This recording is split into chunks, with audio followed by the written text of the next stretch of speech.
Hasta ahora lo que hemos visto ha sido modelos mediante función de transferencia de los sistemas lineales. Ahora bien, ¿qué vamos a hacer si el sistema no es lineal? Pues lo que vamos a hacer es obtener una aproximación lineal a su comportamiento cuando está trabajando alrededor de un determinado punto de funcionamiento. Y cuando tengamos esa aproximación lineal, pues lo que vamos a hacer es tomar transformadas de Laplace y por lo tanto obtener el modelo en función de transferencia de la aproximación lineal del comportamiento del sistema. Esta linealización la vamos a realizar utilizando para ello el desarrollo en serie de Taylor. Un desarrollo en serie de Taylor en el cual nos vamos a quedar con los términos de primer orden, es decir, nos vamos a quedar con los términos lineales del desarrollo en serie de Taylor. Este desarrollo en serie de Taylor lo vamos a realizar en torno a un punto en el cual el sistema esté normalmente situado, esté estabilizado el sistema en ese punto. Esto es lo que vamos a denominar un punto de equilibrio del sistema, que vamos a ver a continuación. Lo vamos a ver mediante un ejemplo. Aquí vemos el sistema que tenemos habitualmente de un depósito en el cual entra un flujo, cambia la altura del depósito y para cada valor de la altura tenemos una presión abajo que provoca un flujo de salida. Lo que vamos a calcular en este ejemplo es cuál es el valor de la altura del sistema cuando la altura no varía, es decir, su derivada vale 0, se queda estabilizada la altura y cuando el flujo vale 1, despejar cuánto vale la altura. Y a continuación calcularemos otro posible punto de equilibrio, que lo vamos a denominar así, otro posible punto en el cual la derivada de la altura también vale nula y qué flujo es el que necesita para que la altura valga 1. Esos son posibles puntos de flujo y de altura que verifican esta ecuación para valores de h' igual a 0. Son puntos que definiremos posteriormente como puntos de equilibrio del sistema.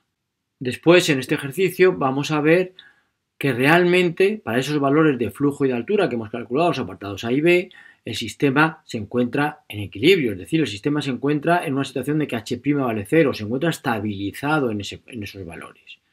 Y por último, vamos a comprobar, también utilizando Simulink, cómo el sistema puede cambiar de un punto de equilibrio a otro. Podemos partir de unos valores dados por el apartado A y cómo si yo introduzco el flujo correspondiente al apartado B, el sistema va a evolucionar hacia la altura del apartado B, que es la altura de h igual a 1. Vamos a resolver esto. Los primeros dos apartados son muy sencillitos. Es simplemente calcular la relación de flujo y altura cuando la h' vale 0. Lo despejamos de la ecuación de arriba y lo tenemos en el apartado A. Tenemos que si el flujo de entrada vale 1, la altura nos vale este valor de aquí, 0,567.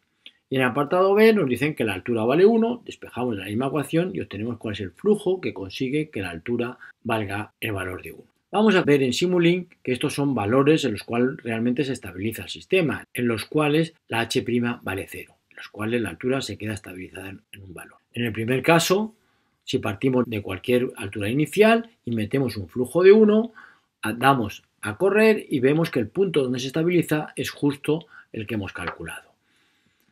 Esto es la evolución temporal, partimos de cualquier condición inicial, por ejemplo de altura 2, metemos un flujo de entrada 1 y el sistema se mueve y evoluciona hasta que la altura es tal que el flujo de salida es justo igual al flujo de entrada, es decir, que la altura del sistema se queda estabilizada. Si utilizamos los valores del apartado B, tendremos que cuando metemos el flujo calculado en el apartado B, el sistema se va a estabilizar en el valor de 1. Lo mismo que antes, si partimos de cualquier condición inicial del sistema y metemos este flujo de entrada, vamos a ver que la altura tiende hacia 1. Es decir, en ambos casos hemos comprobado que lo que hemos visto con las ecuaciones realmente es un punto de equilibrio. Todas las variables del sistema tienden a estabilizarse, a ir hasta ese punto, cuando las entradas son las calculadas e independientemente de las condiciones iniciales que tuviera el sistema. Es decir, que si aumenta el flujo 1, la altura va a aumentar. ¿Hasta cuándo? Hasta que la altura sea tal que la presión abajo es la justa para que el flujo de salida sea igual al flujo de entrada. Entonces se quedará estabilizada en esa altura. Igualmente, si disminuye el flujo de entrada, pues lo que tendremos es que la altura va a disminuir hasta que la presión abajo hace que el flujo de salida sea igual al flujo de entrada y la altura se queda estabilizada en esos valores. Vamos a comprobar que podemos pasar de un punto de equilibrio a otro punto de equilibrio. Para ello partimos de las condiciones iniciales dadas por el apartado A, en las cuales tenemos como condición inicial de altura la calculada en ese apartado, y ahora a partir del instante 1 ya metemos como flujo el correspondiente al apartado B. Entonces, si le damos a correr, pues el sistema va a pasar de esas condiciones iniciales del apartado A, va a pasar al valor de la altura calculado en el apartado B, es decir, al valor de la altura de 1. Bueno, con esto lo que hemos visto ha sido en un ejemplo determinado qué es un punto de equilibrio, en el ejemplo del depósito. Son aquellos puntos en los cuales la variable del sistema, concretamente la altura, se queda estabilizada en un cierto valor. Y evidentemente existen muchos puntos de equilibrio posibles, que van a depender, como hemos comentado, de los valores de la entrada. Vamos a generalizar este concepto para un sistema cualquiera. Entonces vamos a definir lo que es un punto de equilibrio, aquel en el cual las variables que a nosotros nos interesan, las variables que aquí hemos puesto, variables deseadas, unas variables particulares, todas ellas se quedan en un valor estable, constante en el tiempo, es decir, las derivadas de esas variables valen cero. Voy a comentar un poquito lo de las variables deseadas. ¿Cuáles son las variables cuyo valor va a ser constante en el punto de equilibrio? Es decir, aquellas cuyas derivadas valen cero. En el caso anterior del depósito se está moviendo el flujo de entrada y se está moviendo el flujo de salida. No quiere decir que no se mueva el sistema. Quiere decir que el flujo es constante y que la derivada del flujo evidentemente es nula. Lo mismo la altura, ¿no?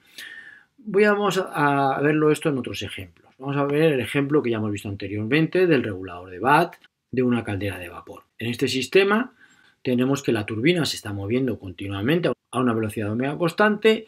Esto hace que giren estas bolas de aquí de una forma, con una velocidad también constante, que esta apertura se quede a un determinado valor constante, que el flujo que pase por aquí es constante y que la turbina siga girando. Vemos que lo que es constante es la velocidad de giro de la turbina, no el ángulo girado por la turbina. El ángulo girado por la turbina está constantemente en movimiento. Luego su derivada, es decir, la velocidad angular, no es nula, es constante. Lo que es nula es la aceleración angular, es decir, la derivada de la velocidad angular. La velocidad angular permanece constante y su derivada es nula. Esto quiero que quede claro, que hay una serie de variables, como por ejemplo el ángulo girado por la turbina, que en el punto de equilibrio están continuamente moviéndose. Pero hay otras variables, como por ejemplo la velocidad angular, que en el punto de equilibrio son constantes y su derivada es la que es nula. Vamos a ver otro ejemplo también sencillo de entender, como es por ejemplo el control de un avión. Queremos hacer un control de un avión y para ello queremos obtener las ecuaciones del modelo del avión y para ello vamos a linealizarlas y para linealizarlas en torno a un punto en el cual normalmente esté situado el avión. Un punto, digamos, estable del avión. En ese punto estable del avión, ¿cómo va a ser? ¿Que el avión va a estar quieto en el aire? No, un avión nunca puede estar quieto en el aire. Un avión siempre está moviéndose a una determinada velocidad hacia adelante, para que no se caiga precisamente. Entonces, el punto, digamos, de estabilidad, el punto de equilibrio, el punto sobre el cual vamos a realizar el desarrollo en serie de Taylor de las ecuaciones del avión, va a ser un punto donde está funcionando normalmente el avión. Es decir, un punto en el cual el avión está continuamente moviéndose hacia adelante. Eso sí, no se está yendo ni a la derecha, ni a la izquierda, ni está subiendo, ni está bajando. Es un punto donde la X, llamando X al desplazamiento hacia adelante del avión, está continuamente variando. Y la X', es decir, la velocidad a la cual se mueve el avión, es la que es constante. Vemos en este caso también que en el punto de equilibrio el avión está continuamente moviéndose. Lo que vale constante es la velocidad de desplazamiento hacia adelante. Y lo que vale nulo es la derivada de la velocidad de desplazamiento hacia adelante. Pero la posición del avión está continuamente moviendo, porque el avión siempre va a estar trabajando alrededor de ese punto de funcionamiento. Voy a poner otro ejemplo, un motor con su circuito eléctrico que está generando un par motor que mueve pues, un volante de inercia y un par resistente. En este ejemplo, el ángulo girado por este volante de inercia en el punto de equilibrio tendrá un valor fijo o estará continuamente cambiando. Entonces, es una pregunta que debemos hacernos para saber en torno a qué punto tenemos que linealizar las ecuaciones. La respuesta es, depende de cómo vaya a funcionar el sistema.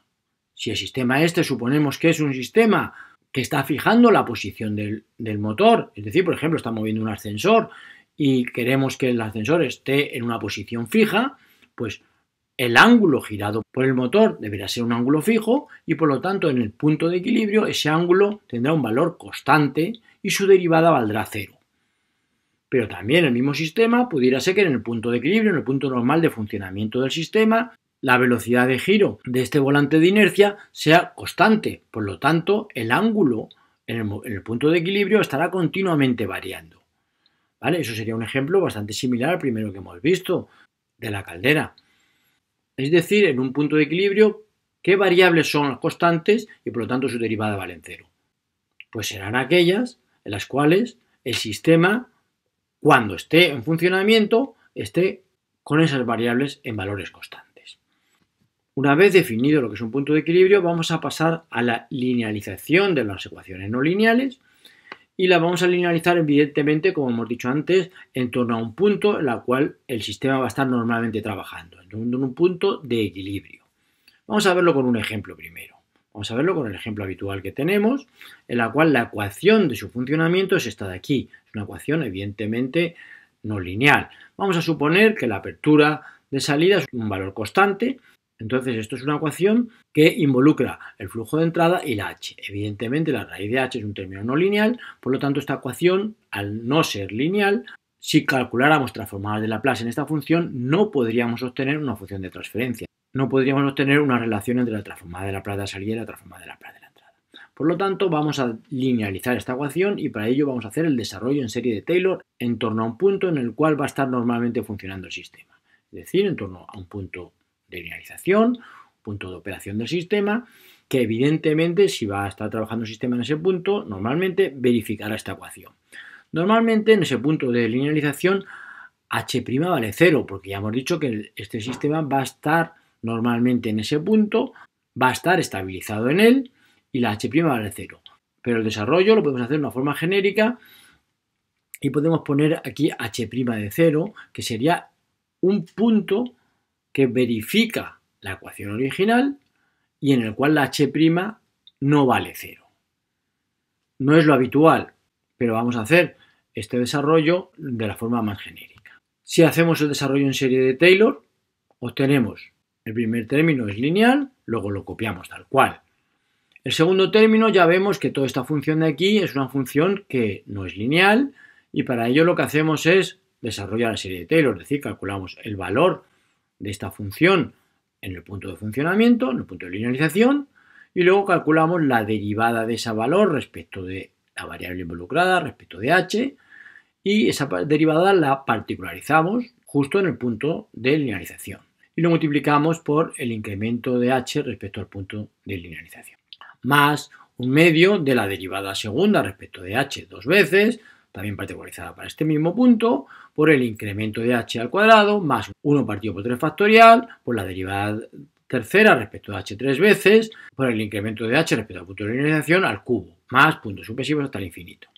Y luego igual a este término de aquí, que como es un término lineal, pues lo copiamos tal cual. Esta es la ecuación, esta expresión y la de arriba son exactamente la misma, es la expresión de la dinámica del sistema, pero aquí hemos sustituido todas las funciones no lineales, las hemos sustituido por su desarrollo en serie de Taylor. Ahora simplemente restando esta ecuación de la ecuación de arriba, obtenemos que la f menos la f de e sub 0 se llama incremento de f respecto al punto de linealización. Este valor de aquí, en el punto de equilibrio, menos este valor de aquí, se anulan. Luego nos quedan todos estos valores multiplicados por sus incrementos, igual a AH' menos AH' de 0, es decir, A por incremento de H'. En esta ecuación de aquí, donde ya tenemos solamente involucrados los incrementos de las variables, incrementos al cuadrado, incrementos al cubo, etc., pero en la que ya han desaparecido los términos independientes, ahora vamos a suponer que el sistema va a estar trabajando siempre en valores de los incrementos muy pequeños, es decir, que el sistema va a estar trabajando en valores de las variables muy cercanas a su punto de linealización. Es decir, que la situación normal de funcionamiento del sistema va a ser en valores muy cercanos al punto de linealización. En este caso, los incrementos al cuadrado van a ser términos muy despreciables respecto a incrementos, los incrementos al cubo, etc. Luego, despreciando esos valores de los incrementos a las potencias respecto a los incrementos, nos queda que la ecuación anterior se nos convierte en esto de aquí, incremento de F sub E, este valor constante de aquí por incremento de H, igual a A por incremento de H'. Tenemos esta última ecuación, que es una ecuación que relaciona no las variables originales del sistema, sino que relaciona los incrementos de las variables. Además, es una ecuación que no es exacta en el sentido de que no representa exactamente la dinámica del sistema, sino que es una aproximación a la dinámica del sistema cuando los valores de los incrementos son muy pequeños. Ahora bien, la ventaja que tiene esta ecuación es que es una ecuación lineal en los incrementos de las variables. Como podemos observar, solamente aparecen valores de los incrementos de las variables, multiplicadas por unas constantes. Esta ecuación, como es lineal, ahora ya sí que puedo tomar transformar de Laplace y despejar cuánto vale la transformada de Laplace de la salida en función de la transformada de Laplace de la entrada, que será lo que hemos denominado función de transferencia. Haciendo esto, nos queda de forma muy sencillita que la relación de la transformada de Laplace de la h respecto a la transformada de Laplace del flujo es este cociente de polinomios, donde el polinomio de abajo es un polinomio de primer orden y arriba tenemos solamente una constante. Esta es la función de transferencia. Ahora bien, voy a hacer hincapié en cosas que ya hemos mencionado. Esta función de transferencia es una dinámica aproximada del comportamiento del sistema cuando los valores de los incrementos de las variables son muy pequeños, es decir, cuando las variables toman valores cercanos al punto de funcionamiento. Y también el otro comentario importante es que esta dinámica del sistema liga incrementos de las variables, no liga valores de las variables. Bueno, ahora una vez que hemos calculado nuestro modelo lineal de un sistema que originalmente es no lineal, vamos a ver cuánto se parecen el modelo y la realidad. Y esto lo vamos a hacer utilizando para ello Simulink. Tenemos nuestra realidad, nuestro sistema, en el cual entran valores de F1 y de la apertura de la válvula de salida para obtener las variables de salida del sistema, en concreto la H, que es la que nos interesa, y por otra parte tenemos arriba un modelo en función de transferencia de este sistema. Vamos a comparar la salida del modelo con la salida del sistema. Para ello, el modelo de función de transferencia de arriba tiene que tener los valores que acabamos de calcular, que son función de los parámetros que tiene el sistema real. Ahora bien, como el de arriba utiliza valores incrementales, aquí no puede tener la misma entrada que aquí. Aquí entrará flujo y aquí entrará incremento de flujo respecto del punto de linealización. Y aquí, a la salida del modelo, obtenemos incrementos de H respecto al punto de funcionamiento. Luego, si lo queremos comparar con H, tenemos que calcular no el incremento de H, sino el H total. Luego, esto de aquí es lo que debemos de hacer si queremos comparar el modelo lineal que relaciona incrementos con el sistema real. Es decir, si esta entrada de aquí es la entrada de flujo, aquí tenemos que restarle a la entrada de flujo, tenemos que restarle el flujo de linealización para calcular el incremento de flujo que entra a nuestro modelo de función de transferencia. Y nuestro modelo de función de transferencia obtiene incremento de H que debe ser sumado con la H de linealización para obtener la H que da nuestro modelo. Y aquí sí que podemos comparar las dos variables. Por un lado, la altura real que tenemos en el depósito y por otro lado, una aproximación a esa altura que está calculada mediante un modelo de función de transferencia de los incrementos. Es decir, todo esto de aquí arriba es el modelo lineal de este depósito de aquí. Con esto hemos finalizado este capítulo y vamos a recopilar un poquito lo que hemos visto. Lo que hemos visto en primer lugar ha sido qué es un sistema y cuáles son las variables involucradas. Por una parte, unas son exógenas, es decir, vienen fijadas de forma externa al sistema, son variables de entrada, y otras variables que calcula el propio sistema, que son las variables endógenas del sistema. Y luego también hemos distinguido entre las variables de entrada, entre las que son entradas que nuestro sistema de control puede tocar, que son variables manipuladas, y sistemas que no podemos tocar del sistema de control, que son variables de perturbación. Y hemos visto muchos tipos de modelos y hemos visto el modelo con el cual nosotros vamos a trabajar, que son modelos que son lineales y son modelos invariantes en el tiempo. Son modelos en los cuales nosotros vamos a trabajar durante esta asignatura, modelos que se aproximan al comportamiento del sistema y modelos con los cuales nosotros vamos a poder trabajar de forma cómoda. Luego hemos visto el modelo de función de transferencia, es decir, un modelo que para sistemas lineales la relación entre la transformada de Laplace de la salida y la transformada de Laplace de la entrada es siempre fija y a eso denominamos función de transferencia de ese sistema. una función que va a modelar los sistemas cuyo comportamiento viene determinado por una ecuación diferencial lineal o que vienen determinados por un desplazamiento en el tiempo. Ahora bien, si los sistemas vienen determinados por una ecuación diferencial no lineal, lo primero que tenemos que hacer es obtener una aproximación lineal a su comportamiento, una aproximación lineal que va a ligar los incrementos de las variables, y una vez que tengamos esa aproximación lineal vamos a tomar transformada de Laplace y vamos a obtener la función de transferencia de esos sistemas, sabiendo que va a ser una aproximación al sistema real. Todo esto lo hemos visto para sistemas SISO, de una entrada y de salida. ¿Qué pasa cuando el sistema se complica y tiene muchas entradas o incluso tiene muchos subsistemas y tiene muchas variables involucradas? Pues esto es lo que vamos a ver en el siguiente capítulo.